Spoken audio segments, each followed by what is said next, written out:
وأنكحوا الأيام منكم والصالحين من عبادكم وإمائكم إن يكونوا فقراء يغنهم الله من فضله والله واسع عليم. اور اپنے غیر شادی شدہ آزاد افراد اور اپنے غلاموں اور کنیزوں میں سے باصلاحیت افراد کے نکاح کا اہتمام کرو کہ اگر وہ فقیر بھی ہوں گے تو خدا اپنے فضل و کرم سے انہیں مالدار بنا دے گا کہ خدا بڑی وسعت والا اور صاحب علم ہے. بسم اللہ الرحمن الرحیم. الحمدللہ رب العالمین وصلی اللہ علی محمد وآلہ الطاہرین. موضوع گفتگو نکاح اور ہماری اس گفتگو کا عنوان ہے معاشرے کی چند رسوم. تو پہلے مرحلے میں یاد رکھیں کہ اسلام رسومات کو ایڈاپٹ کرنے کی اجازت دیتا ہے جب تک کہ ان رسومات کی وجہ سے واجب ترک نہ ہو رہا ہو یا حرام میں مبتلا نہ ہو رہے ہوں. اسی طریقے سے وہ رسوم کہ جو مخصوص کافروں کی نہ ہوں انہیں بھی ایڈاپٹ کرنے کی اجازت دیتا ہے. بس یاد رکھیں کہ کچھ رسوم خاص کفار کی ہیں کہ جن سے بچنا چاہیے. کچھ رسوم کافر انجام دیتے ہیں لیکن وہ علاقائی رسوم ہیں. مثال کے طور پہ انڈیا پاکستان میں دلہن کا لال لباس یہ علاقائی کلچر ہے. کیا اس کو اڈاپٹ کر سکتے ہیں؟ بالکل کر سکتے ہیں. انڈیا پاکستان میں مہندی اور مانجا کیا اسے اڈاپٹ کر سکتے ہیں؟ تو جواب یہ دیا جائے گا کہ اگر یہ شریعت سے نہ ٹکرائے تو اس کو اڈاپٹ کر سکتے ہیں. بس مہندی اور مانجے میں گانا بجانا ہے تو یہ کام حرام ہے. لیکن اگر مہندی مانجا فقط اتنا ہے کہ گیٹ ٹوگیدر ہو رہا ہے تو جائز ہے. اگر مہندی مانجے میں یہ ہے کہ تھوڑا سا دولہا اور دلہن کے اپنے اپنے گھر والے مثال کے طور پہ دولہا کی بہنیں دولہا کے ساتھ مذاق کر رہی ہیں، پھوپھیاں مذاق کر رہی ہیں، یا کچھ تحفے تحائف کا سلسلہ ہے جو بھی جہاں پر رسم ہے، یا یہ کہ دولہا کے ہاتھ میں مہندی لگائی جا رہی ہے اور اس کے بدلے کچھ پیسے یا تحفے لیے جا رہے ہیں، ہنسی مذاق ہو رہا ہے. اور اگر یہ سب کچھ ہنسی مذاق جائز حد میں ہے تو یہ رسم بھی جائز ہے. مثال کے طور پہ دولہا کا ہاتھ اس طرح سے پکڑ کے اس کی پھوپھیاں یا بہنیں مہندی لگا رہی ہیں تو یہ کام جائز ہے. لیکن اگر اسی طرح سے دولہا کا ہاتھ کوئی نامحرم پکڑے تو کہا جائے گا یہ عمل جائز نہیں ہے. لیکن اگر فرض کریں کہ جس سے شادی ہونے والی ابھی نکاح نہیں ہوا ہے تو بلا شک ساس نامحرم ہے، وہ بھی اس طرح نہیں چھو سکتی. لیکن نہ ساس اس طرح سے مہندی ہاتھ پر لگا دے کہ اسکن ٹچ نہ ہو تو کہا جائے گا جائز ہے یہ کام. مانجے میں اگر کہیں ہوتا ہے اٹن وغیرہ لگایا جاتا ہے، شور شرابہ ہوتا ہے، بہن بھائی خوشی مناتے ہیں، پھوپھیاں خوشیاں مناتی ہیں، دلہن کے باپ سے دولہا کے باپ سے کچھ ڈیمانڈ کرتی ہیں، ہنسی مذاق ہوتا ہے، تو یہ یاد رکھیں کہ شادی میں اگر خوشی ہے، جشن ہے، جائز حدود میں انٹرٹینمنٹ ہے تو یہ بالکل صحیح ہے. ڈریس کے بارے میں بھی یاد رکھیں کہ جتنے بھی ڈریسز ہیں شادی کے لیے جائز ہیں بشرط یہ کہ وہ حرام ڈریس نہ ہو، یعنی خاص کفار کی علامت نہ ہو. مرد کے لیے ڈریس ریشم کا حرام ہے، سونے کا ڈریس حرام ہے جس میں سونے کا کام ہو. اسی لیے ایسا ڈریس کہ جس سے مذاق بنے وہ بھی جائز نہیں. خواتین کے لیے جیسا بھی ڈریس ہو، بس اگر ایسا ڈریس ہے کہ جس میں جسم نمایاں ہے تو کہا جائے گا ڈریس جائز ہے، لیکن اس ڈریس میں نامحرم کے سامنے آنا حرام ہے. بس یہ تصور کہ اسلامی دلہن صرف مقنے میں ہو سکتی ہے ایسا نہیں ہے. اسلامی دلہن کو آپ کوئی بھی لباس پہنا دیں، حتیٰ اگر اس کا لباس مختصر بھی ہو، آستینیں کم ہوں یا حتیٰ سلیو لیس ہوں، تو عورتوں کے درمیان یہ ڈریس جائز ہے. پھر جب نکاح ہو جائے گا تو دولہا کے سامنے بھی اس کا آنا جائز ہے. نکاح سے پہلے دولہا کے سامنے آنا بھی حرام ہے اور اسی طریقے سے کسی بھی نامحرم کے سامنے اس کا آنا حرام ہے۔ تو کیا یہ ممکن ہے کہ ڈریس جو جدید ڈریسز چل رہے ہیں دلہن کو یہ پہنائے جائیں اور نکاح ہو جائے؟ تو کہا جائے گا کہ دلہن کو یہ آپ نے ڈریسز پہنا دیے، میک اپ کر دیا، لڑکیوں کے درمیان ہے، نامحرم اس وقت نہ آئیں، نکاح کے بعد شوہر کے پاس اسی ڈریس میں بھیج دیا جائے تو یہ عمل بالکل جائز ہے۔ ایک مسئلہ آتا ہے فوٹوگرافی وغیرہ کیا کیا جائے، تو اگر لیڈی مووی میکر ہے، لیڈی فوٹوگرافر ہے تو جائز ہے۔ اگلا سوال لوگ یہ کرتے ہیں کہ اگر کوئی مرد اس فوٹو کو دیکھے لیبارٹری میں تو کہا جائے کہ اگر وہ جانتا ہے اس خاتون کو تو اس کے لیے دیکھنا حرام ہے، لیکن فی الحال لیبارٹریز میں فوٹوز بنتی ہیں کوئی بھی نہیں دیکھتا۔ اب تو ڈیجیٹل کیمراز ہیں، نیگیٹو کی بھی ضرورت نہیں ہے، میموری کارڈ کے ذریعے سے کام ہو جاتا ہے، اور سابقہ دور میں نیگیٹو کے ذریعے سے ہوتا تھا۔ نیگیٹو جب ڈالتے ہیں ڈیولپنگ مشین میں تو وہاں پر خاص طریقے سے اس کو فیڈ کر دیا جاتا ہے کہ کون سی فوٹو کس قسم کی ہے، اور اس اسٹینڈرڈ تک کی فوٹوز پرنٹ ہو جائیں اور اس کے علاوہ جو گرا ہوا فوٹو ہے وہ پرنٹ نہ ہو تو وہ خود بخود پرنٹ ہوتی ہیں۔ تو پرنٹنگ میں کوئی حرج نہیں، لیڈی مووی میکر اگر مووی بناتی ہیں البتہ خطرہ نہ ہو کہ یہ مووی مس یوز ہوگی۔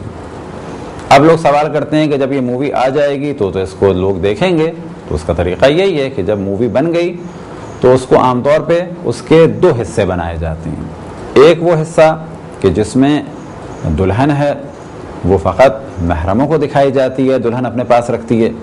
ایک وہ حصہ کہ جس میں دلہن نہیں ہے تو وہ افراد کو دے دی جاتی ہے کہ جو بھی اس کو دیکھنا چاہیں، چاہے وہ مرد ہوں چاہے وہ عورت ہوں۔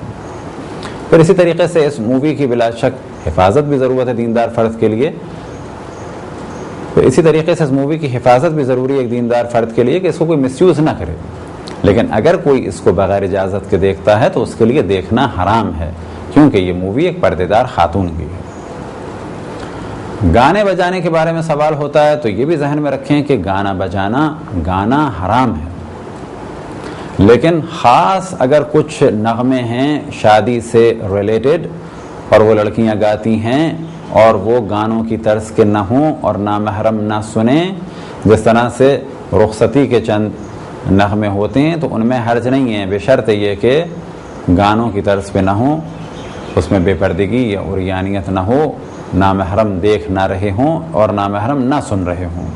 بس ایک بڑے گھر میں ایک کمرے میں اگر لڑکیاں خوشی کا اظہار کرتی ہیں، تالیاں بجاتی ہیں، کچھ گاتی ہیں، دلہن کی تعریف کرتی ہیں، تو اگر یہ فلمی گانوں کی طرز پہ یا گانوں کی طرز پہ نہ ہوں تو کوئی حرج نہیں ہے۔ جس طرح سے کہ سابقہ زمانے میں کچھ خاص نغمے ہوتے تھے دلہنوں کی رخصتی کے لیے، لیکن شرط کیا ہے کہ وہ گانے جیسے یا گانے نہ ہوں اور نامحرم نہ سنیں، اور اسی طرح سے کسی اور قسم کا فتنہ نہ ہو۔ ایک موضوع آتا ہے بہت اہم اور وہ ہے جہیز کا۔ تو جہیز ڈیمانڈ کرنا تو انتہائی خباثت کا کام ہے، لیکن اگر لڑکی کا باپ دیتا ہے تو لینے میں حرج بھی نہیں، لیکن یہ جانتے ہوئے کہ لڑکی کا باپ مجبور ہے تو کوشش کی جائے کہ اس سے بھی روکا جائے اسے، اور لڑکے کی جان لیں کہ وہ جتنا بھی جہیز لے لیں اگر ان کی قسمت میں فخر و فاقہ لکھا ہے تو یہ کروڑوں کا جہیز بھی ختم ہو جائے گا۔ لیکن آج اگر وہ کسی بوڑھے شخص کے پرابلم کو سالو کرتے ہیں تو اس کی ایک دعا، یعنی لڑکی کے باپ کی ایک دعا اس لڑکے کی زندگی کو بدل دے گی، اور ممکن ہے کہ یہ ہمیشہ کے لیے مستغنی ہو جائے، یعنی کسی کا بھی محتاج نہ رہے گا۔ لیکن اگر یہ آج کسی بوڑھے شخص کے مال پہ نگاہ رکھتا ہے یا اسے مجبور کرتا ہے تو ممکن ہے کہ یہ مال بھی ختم ہو جائے اور یہ خود ساری زندگی کے لیے مجبور ہو جائے۔ لہذا جہیز کی جو لعنت ہے خصوصاً انڈیا میں، اس سے بچا جائے۔ لیکن اگر لڑکی کے گھر کے حالات اچھے ہیں اور دونوں فیملیز مل کے یہ چاہتے ہیں کہ ایک سیٹ اپ بنایا جائے جس میں لڑکی لڑکا سکون سے رہیں اور مل جل کے کام ہو تو یہ کام اچھا ہے، بشرط یہ کہ لڑکی والوں کے لڑکے والوں کے حالات اچھے ہوں، کسی کو بھی مجبور نہ کیا جائے۔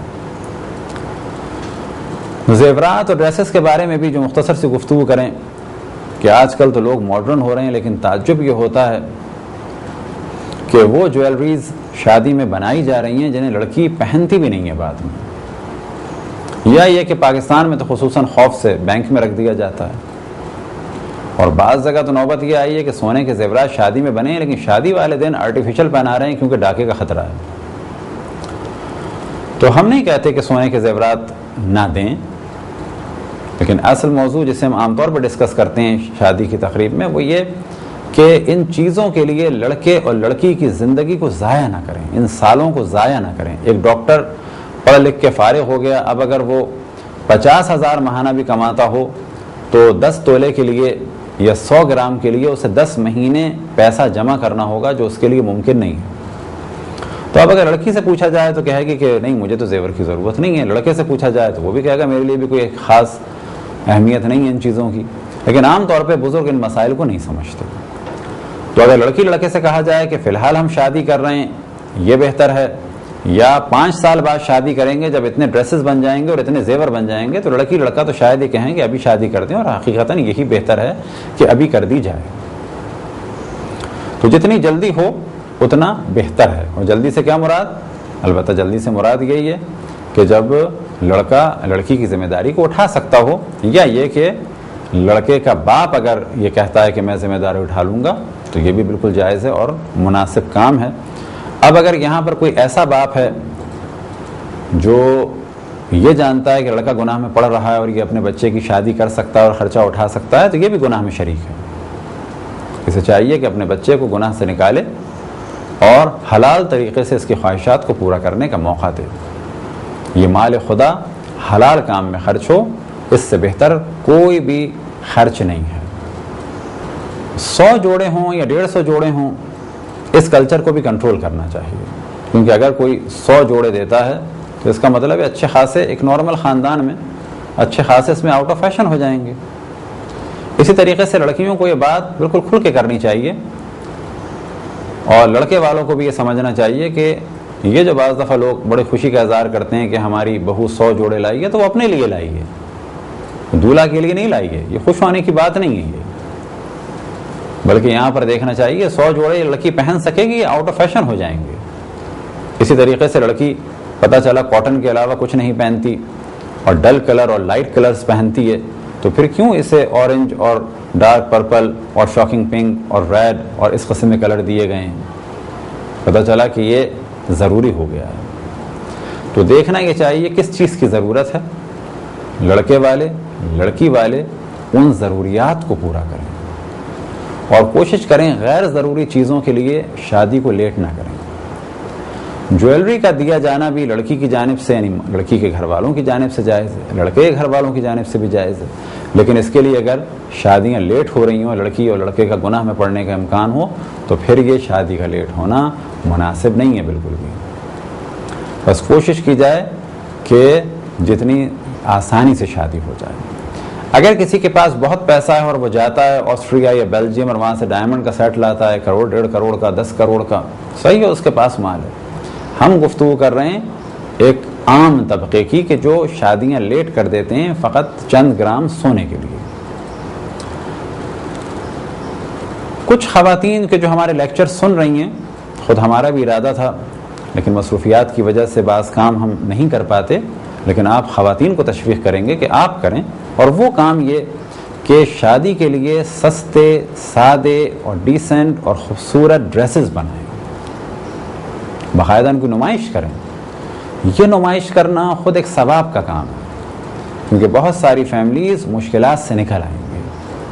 مثال کے طور پر کوشش کریں کہ لائٹ پنک یا وائٹ ڈریس ہو دلہن کا، جو بہت ہی نارمل سے کپڑے کا ہو لیکن اس کی کٹنگ ایسی ہو، اس کا ڈیزائن ایسا ہو کہ اس میں لڑکی اچھی لگے، یا کسی اور کلر کا بھی ہو، لیکن کوشش کریں کہ ایک لڑکا جو شادی کرنا چاہتا ہے، حلال راہ پہ چلنا چاہتا ہے، لیکن وہ اب انتظار کر رہا ہے کہ لڑکی کے لیے جوڑا خریدے، اور جوڑا خریدنے میں اس کی عمر ضائع ہو رہی ہے۔ تو پہلا کام یہ ہے کہ ان جوڑوں کے لیے عمر کو ضائع نہ کیا جائے، سادگی سے اگر ہوتی ہے تو کر دیں، لیکن بلا شک لڑکی لڑکا یہ چاہتے ہیں کہ جوڑے ہوں، تو بعض خواتین آپ میں سے کوشش کریں کہ اچھے ڈریسز ڈیزائن کریں کہ جن کی قیمت کم ہو. گو کہ ہمارے یہاں ٹرینڈ چل رہا ہے کہ بوتیک وغیرہ سے اس ڈریس کو پسند کیا جاتا ہے جس کی قیمت سب سے زیادہ ہو. یعنی بعض خواتین حماقت کے اس درجے پہ پہنچ چکی ہیں کہ ان کو خوبصورتی کا اندازہ نہیں رہا. یعنی ایک ایسی چیز جو خوبصورت ہو اگر وہ سستی ہے تو وہ ان کو بری لگتی ہے، اور ایک ایسی چیز کہ جو مشہور جگہ کی ہو، مشہور ڈیزائنر کی ہو، بے شک خوبصورت نہ ہو لیکن اگر ان کو بتا دیا جائے کہ یہ 1 لاکھ روپے کا ڈریس ہے تو وہ ان کو اچھا لگتا ہے. جبکہ اصل معیار یہ ہونا چاہیے کہ جو چیز اچھی لگے، نہ یہ کہ بتانا پڑے کہ فلانے ڈیزائنر کی ہے تو اچھی لگی. لہذا بعض خواتین کا یہ پرابلم ہے کہ اگر وہی کپڑا کہ جو بڑے ہوٹل میں کسی جگہ پر ہے انہیں دکھایا جائے اور اسے قیمت ایک شرٹ کی جو ہے فرض کریں 10 یا 15 ہزار ہونے اچھی لگتی ہے، اور وہی کپڑا اور وہی چیز اگر انہیں پہلے کسی عام جگہ پہ دکھا دی جاتی تو وہ انہیں اچھی نہ لگتی. تو یہ ایک احساس کمتری ہے، اور کوشش کی جائے کہ معاشرے کو اس احساس کمتری سے نکالا جائے. اسی طریقے سے کچھ خواتین آپ میں سے جرت کریں کہ بعض افراد کے ذریعے سے سادے قسم کے جویلری کے سیٹس بنوائیں. سمجھ میں نہیں آتا، آج آپ میں سے اکثریت جو ہے وہ یورپ اور امریکہ کی چیزوں کو پسند کرتے ہیں، لیکن جویلری کے وقت آپ لوگ آ جاتے ہیں بالکل انڈیا کی قدیم جویلری، بھاری جویلری کہ جس کو شادی کے بعد دلہن بھی نہیں پہنتی اور کہتی ہے کہ یہ پہننے کے قابل نہیں ہے. اسی طرح سے بعض دفعہ دیکھنے میں آیا ہے کہ 4-4 5-5 سیٹ دلہن کے گلے میں ڈالے جاتے ہیں. یہ بھی کوئی ایک ڈیسنٹ طریقہ نہیں. تو کوشش کریں آپ لوگ دیکھیں کہ کس قسم کے سیٹ سستے سے سستے، سادے سے سادے، حتیٰ سلور کو استعمال کیا جائے. اسی طریقے سے گولڈ کو استعمال کر رہے ہیں تو اس میں یہ دیکھا جائے کہ کم سے کم ویٹ کے کون سے ہو سکتے ہیں، ڈیسنٹ کون سے ہو سکتے ہیں. تو اس قسم کے ڈیزائنز کو بدلنا اگر اس نیت سے ہو کہ شادیاں سستی ہو جائیں گی، سادی ہو جائیں گی، آسان ہو جائیں گی، دلہن والوں کے لیے آسانی ہوگی، دولہا والوں کے لیے آسانی ہوگی، اور اس آسانی کی وجہ سے زمین پہ گناہ کم ہو جائیں گے، تو حتیٰ اس قسم کی فیشن ڈیزائننگ یعنی ایسے دلہنوں کے ڈریس بنانا اور اس قسم کی جویلری کی ڈیزائننگ اور اس کے لیے کام کرنا آپ سب کے لیے ایک عبادت ہے، اور بلا شک ایک اسلام کے لیے اور تمام انسانوں کے لیے خدمت ہے. یہ تھی ایک مختصر سی گفتگو چند رسوم اور ڈریسز کے بارے میں. خداوند تبارک و تعالیٰ سے دعا ہے کہ بحق محمد و آل محمد ہمیں اپنے رسول، اپنی حجتوں، خصوصاً امام زمان علیہ الصلاۃ والسلام کی معرفت اور اطاعت کی توفیق عطا فرمائے. وصلی اللہ علی محمد و آلہ الطاہرین.